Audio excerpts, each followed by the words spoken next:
Hola, mi nombre es Juana Belén Gutiérrez. Nací en 1875 en San Juan del Río, Durango, y al igual que Pancho Villa, transmuté mi nombre a Juana Belén, debido a mi encarcelamiento en la prisión de Belén en la Ciudad de México. Fui una profesora, periodista, anarquista, feminista, sufragista y activista del magonismo y zapatismo, además del movimiento por los derechos de las mujeres. Edité y dirigí el periódico Vesper en 1901 y El Desmonte en 1919, además de colaborar en el Diario del Hogar, El Hijo del Aguizote y Excelsior. Escribí literatura feminista radical contra el catolicismo, la corrupción política y las injusticias sociales durante el Porfiriato, motivo por el cual Díaz me encarceló en varias ocasiones. Pertenecí al grupo de mujeres e intelectuales que fundaron varias organizaciones feministas, entre ellas el Consejo Nacional de las Mujeres, junto con Elena Torres, Evelyn T., Thorberg de Aberman, María del Refugio García y Estela Carrasco, y ocupé la presidencia en esta organización.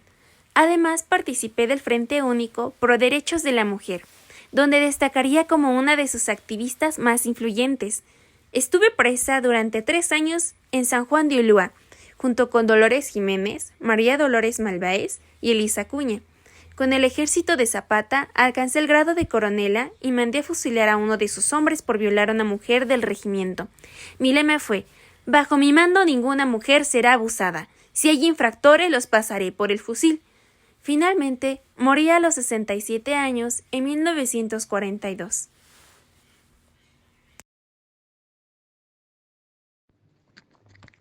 Yo soy José Victoriano Huerta Márquez, nací en Colotlán, Jalisco, el 23 de marzo de 1845. Fui un político, ingeniero, militar y dictador mexicano. Me convertí en presidente de México de 19 de febrero de 1913 al 15 de julio de 1914 tras un golpe de Estado conocido como la Decena Trágica.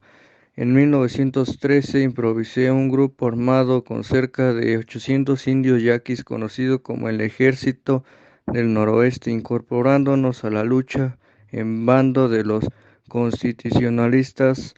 Estaba al mando del ejército de Villa llamado la División del Norte. Entonces Villa me acusó de traidor junto a Venustiano Carranza y me quitaron el puesto de presidente. Entonces elaboró el plan de Agua Prieta. Finalmente me encontraron muerto en El Paso, Texas, el 13 de enero de 1916 por una cirrosis séptica por adicción al alcohol. Soy María Quintera de Meras, fui coronela de las pocas mujeres en ganarme el respeto de Pancho Villa. Demostré mis cualidades militares en las batallas que luché durante los 3 años que permanecí en el ejército, 1910 a 1913. Al igual que el teniente, me vestía de hombre con un uniforme color caqui, canas y un rifle Mauser. Nací en el estado de Chihuahua. Para obtener el nombramiento de coronela tuve que tomar un papel masculino, cabalgar, aguantar e incluso al momento de la acción tomar el rifle y disparar, y así mostrar que no soy soldadera, sino que dirigía como soldado. Por las noches practicaba hasta el punto de que me salieran ampollas para volverme más rápida entre la bola de rebeldes. Mi mando se unió a mí para participar en los enfrentamientos. Yo soy Venustiano Carranza. Nací un 29 de diciembre de 1859 en Cuatro Ciénegas. Fui un político, militar y empresario mexicano. Participé en la Revolución Mexicana tras el asesinato de Francisco I. Madero y en el derrocamiento del gobierno de Victoriano Huerta. Fui presidente del 1 de mayo de 1917 al 21 de mayo de 1920, donde ese mismo día, en Tlaxcaltongo, Puebla, en la madrugada, las tropas del general Rodolfo Herrero me asesinaron mientras dormía en un jacal a la edad de 60 años. Impulsé la construcción de un ferrocarril y una fábrica calcinadora de zinc. También ayudé, con mis fuerzas irregulares, a combatir a la rebelión orosquista en 1912. Durante la llamada Decena Trágica, ofrecí refuerzos militares a Madero y la posibilidad de trasladar el gobierno federal hacia Saltillo. Durante mi gobierno, me di a la tarea de pacificar el país reorganizar la administración y los poderes y hacer valer la Constitución que había sido promulgada. Después de que Madero fuera asesinado, Villa salió conmigo en contra del general Victoriano Huerta. La actuación militar de Villa fue decisiva para la derrota del régimen de Huerta en 1914. En junio del mismo año tomó Zacatecas, victoria decisiva que abrió el camino del ejército constitucionalista a la Ciudad de México. Junto con Emiliano Zapata, se apoderó de la Ciudad de México el 6 de diciembre del mismo año. Sin embargo, no consiguieron formar un gobierno. Mi distanciamiento con Villa se hizo visible en agosto de 1914, cuando los constitucionalistas entraron a la Ciudad de México. Al tiempo, el general carrancista Álvaro Obregón obstruyó la entrada de villistas y zapatistas. Villa y Zapata se sintieron defraudados por mí y volvieron a tomar las armas, ahora en contra mía.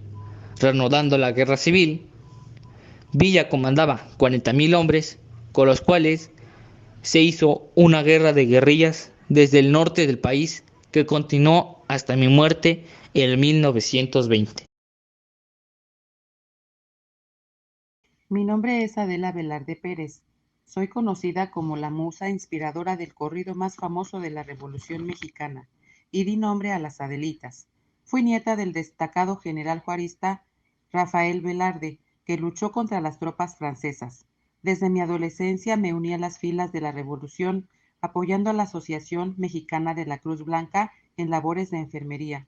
Formé parte de la División del Norte del Ejército Constitucionalista y posteriormente me incorporé al Cuerpo del Ejército del Noroeste.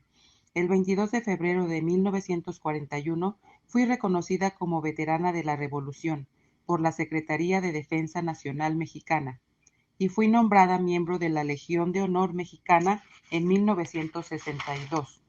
Al acabar la Revolución, trabajé en Ciudad de México como mecanógrafa en la Administración de Correos. En 1965 me reencontré con un coronel que conocí en mis años de lucha, Alfredo Villegas, con quien me casé en 1965. Al tiempo nos mudamos a Estados Unidos, donde viví hasta mi muerte en 1971. Debido a un cáncer de ovario, mis restos yacen en el cementerio de San Felipe del Río, Texas. Me llamo Emiliano Zapata, conocido como el Caudillo del Sur. Nací en Aneneculco el 8 de agosto de 1879. Encabecé la rebelión contra los hacendados azucareros. En 1909 organizé una junta de defensa para repartir la tierra entre los campesinos. También participé en la Revolución Mexicana como comandante del Ejército Libertador del Sur. Fallecí el 10 de abril de 1919 en la hacienda de Chichimeca, Morelos, a causa de tiradores que abrieron fuego asesinándome a mí y a mi escolta de 100 hombres.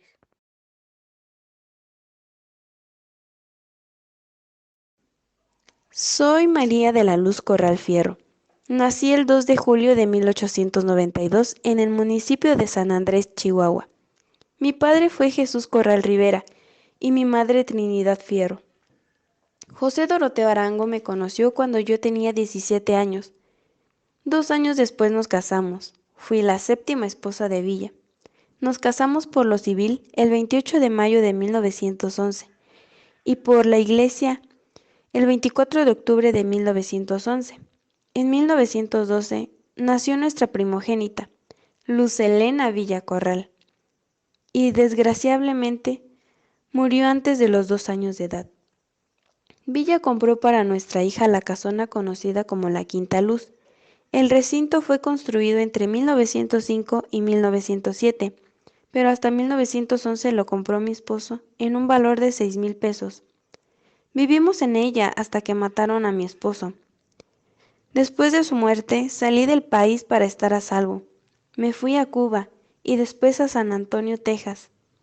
Y nuevamente, al pasar un tiempo, regresé a la Quinta Luz y me instalé en la parte izquierda y la otra parte la convertí en una sala de música y de exposición de objetos de Villa y lo llamé Museo División del Norte.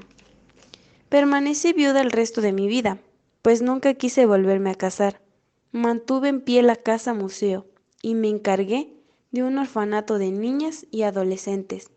Fallecí el 6 de julio de 1981 en Chihuahua a los 89 años y fui enterrada en Hidalgo del Parral.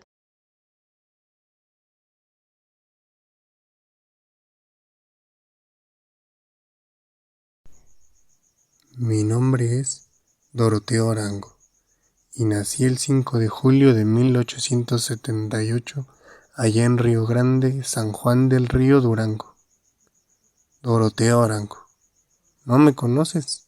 Bueno, es que ese nombre no me duró mucho, porque a los 16 el hacendado donde vivía con mi familia le quiso faltar el respeto a mi hermana.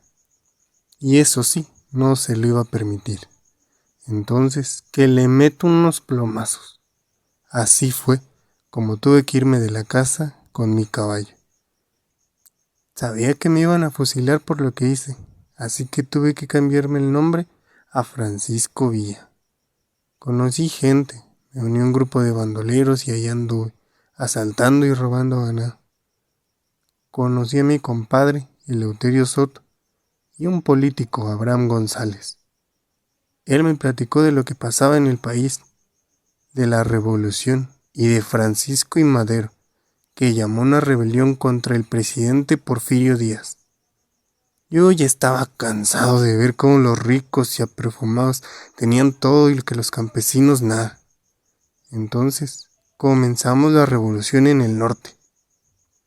Tomamos Ciudad Juárez, peleamos en Chihuahua y en Durango, y en Torreón me uní a la División del Norte Federal, comandada por Victoriano Huerta, pero como que no le caía muy bien. ¿Por qué? Pues porque me mandó fusilar, que es que porque me robé una yegua, pero Madero me salvó la vida y me metieron preso. Ahí en la cárcel conocí a Gildardo Magaña, un letrado zapatista que me enseñó sobre la historia de México desde que empezó todo y también sobre el tal Zapata, que andaba haciendo lo mismo que nosotros pero en el sur. Luego me fugué de la cárcel y me fui para El Paso, Texas. En ese tiempo mataron al presidente Francisco Madero y a Abraham González, así que decidimos tomar armas en contra del gobierno de Victoriano Huerta. Atacamos Casas Grandes y Ciudad Juárez en Chihuahua y formamos la famosa División del Norte del Ejército Constitucionalista. Ya después fui gobernador, mandé imprimir billetes, llené los mercados de reses de las haciendas, abaraté los precios del maíz, del frijol y de la carne. Saqué varios españoles que apoyaban a Huerta. Puse el Banco del Estado y más de 50 escuelas. Regresé un tiempo a la guerrilla al lado de Felipe Ángeles, pero cuando el enemigo Carranza murió, ya no había razones para seguir luchando. Pusimos líneas telefónicas en toda la hacienda, oficina de correos y telégrafos, varias cosas, pero la verdad, lo que más me tenía contento fue la construcción de la primaria de nombre Felipe Ángeles. Le dimos buen pago a los profesores y comida y ropa para la chamacada. En el día los niños iban a la escuela y en la noche los trabajadores de la hacienda iban a aprender a leer y escribir. Así como yo aprendí, creo que la educación era importante para la gente. Y con mi esposa, Luz Corral, formamos una biblioteca. Cuando Álvaro Obregón llegó a la presidencia quería darme cuello. Y así, un 20 de julio de 1923, a las 8 de la mañana, saliendo de mi casa de la hacienda del Canutillo, Durango, iba para el Parral, a una fiesta familiar, pero ya me andaban esperando. Y ahí, al pasar una curva, me acribillaron. Así entre admiración y odio, entre luz y oscuridad de la época, surgió el centauro del norte cabalgante por la libertad, líder en la guerra y en la paz, Francisco Pancho Villa.